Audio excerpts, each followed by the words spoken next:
Leader Cantor, thank you for joining us today. Talk about this big decision, the Supreme Court decision. The president's team won. You guys lost. Why not simply move on as the president suggests? Well, I think people who are advocating that are really advocating a certainty for certainty's sake. And what we have now, because of the court's ruling, is a certainty we all feared. We're going to have Washington-based health care, not patient-centered care. We're going to see costs go up. And frankly, the people who have health care and like it in this country are not going to be able to keep what they have. And that's why we are focused on trying to repeal this bill. And really, if you take a step back, Peter, it underscores the choice that people have this election about the direction our country is taking, certainly in the arena of health care, but in many, many other issues. You can have another repeal vote July 11th. You've already voted to repeal it. Democrats saying this is political theater. You guys are tied up more in the politics than the substance of this. No, I think that the substance is the focus here. Americans don't like Obamacare. They don't like Washington meddling in their very personal decision of what kind of health care they're going to have. What Obamacare is going to do is going to force more government involvement in every health care decision that folks make. That's why we're going to continue to try and repeal this bill as we look towards the real choice before the American people this November. Repeal and ultimately replace with what? What is the Republican answer here? We have always said that we believe in patient-centered care, so you start with the doctor-patient relationship. We've always said that people ought to be making the decisions of the kind of insurance coverage that they want. The problem in all of this debate, since going back to 2009 when the Obamacare legislation was being considered, the president originally said that we're going to focus on cost. But shortly thereafter, we saw the conversation totally shift away from controlling costs and then focusing only on coverage. And what we have now is a system that we can't afford, which is why now the government is going to step in, and the court says if you can't afford your health care, you don't buy it, you have to pay a tax to the government, and then the government's going to prescribe what kind of health care you're going to have. That's the fear. And so we need to work, and our alternative is about bringing down costs. It's about putting patients in charge. It's about making sure they can purchase the kind of insurance they want across state lines. It's about making sure we institute malpractice reform. It is about putting individuals and their doctors back in charge. The Supreme Court has spoken. What is your message to business folks out there, to Americans out there who might suggest that by challenging this further, you add to the very uncertainty that you complain about all the time, and that the reality here is, given the Supreme Court's action, not going to be all that likely to undo this? Again, we can undo this one way, and there's one shot, and that is winning this election. If Mitt Romney is elected and we gain majority in the Senate and maintain it in the House, we'll overturn this law, and we can get back to the kind of health care that people want. Otherwise, the certainty that will then set in is the kind of certainty we all feared, which is higher costs, which is lower quality care, and a much more government-centric system. No doubt in your mind, if you get a majority in the Senate and the House, Romney's president, you'll be able to repeal this. You'll need reconciliation, prepared to use these parliamentary tools if that's what's necessary? Listen, in the House, we are prepared to do that, and I'm sure if you speak to my colleagues in the Senate, they are as well. This is a big deal for the American people. Health care is one of the most personal decisions that families make. That's what's at stake here. Mitt Romney, yesterday the president himself mentioned in his comments, listen, the nominee of the Republican Party had a similar mandate when he was the governor of Massachusetts, when he put his health care law together there. Isn't there a real chance that this does just as much damage to Mitt Romney? I don't think so at all. Mitt Romney has said all along that states have a different role, and he has come out squarely in opposition to Obamacare and has said yesterday that he will sign a repeal bill. He said rightly, just because the Supreme Court said now this is legal doesn't mean that it is the right policy or good law.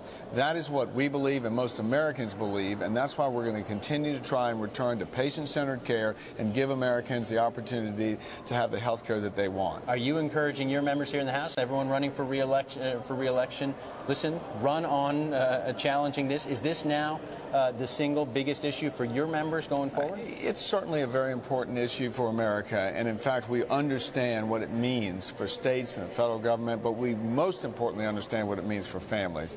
I think this is part of the equation for the decision making that folks are going to have to make in November. Let's not forget about jobs and the economy.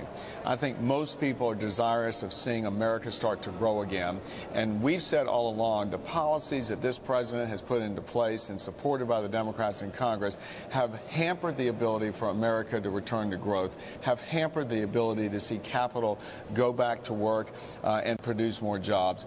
That's the kind of America we're going to go and fight for, and this election's about.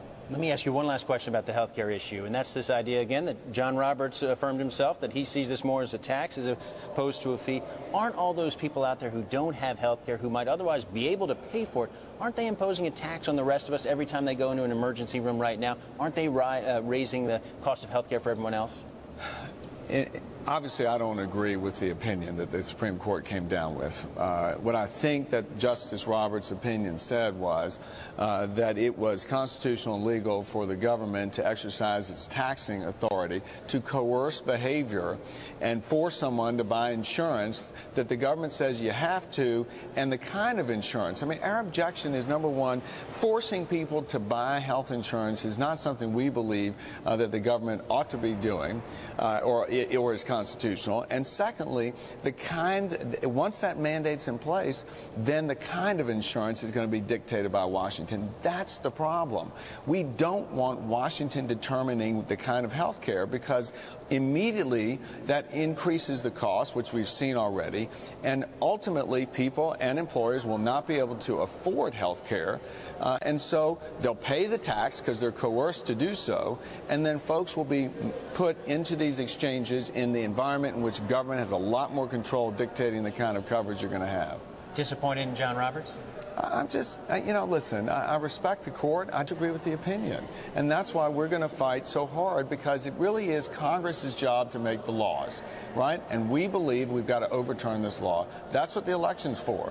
That is what the people of this country, I think, are called upon to do now, is to decide whether they want to live under this law or whether they're going to elect leaders and elect Mitt Romney and elect majorities in Congress that can overturn it.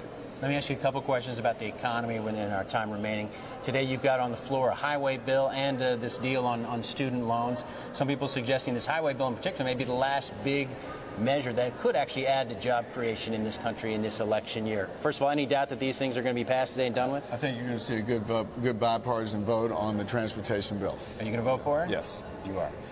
And about the fiscal cliff as well. We've also been reporting at Bloomberg this week that there's been some conversation between Democrats and Republicans, even at the leadership level, about the possibility of extending the status quo, the current state of affairs, into 2013, punting just to get this issue, lift this cloud from over the economy. Is that something you would support, and are those conversations happening? Well, what we are going to do in the House is to make sure that we put a bill across the floor that keeps taxes from going up. It's about stopping the tax hike in this very difficult economy.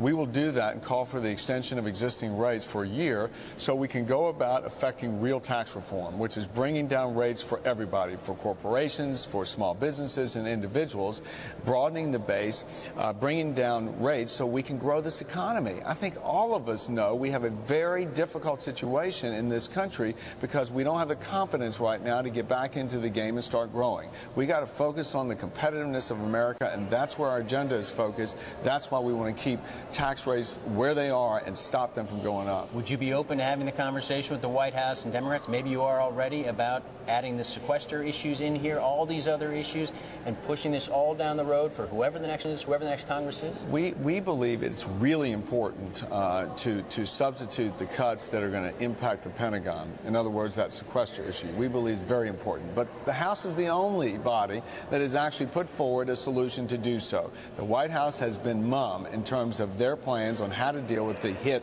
to the Pentagon. The Senate has not acted.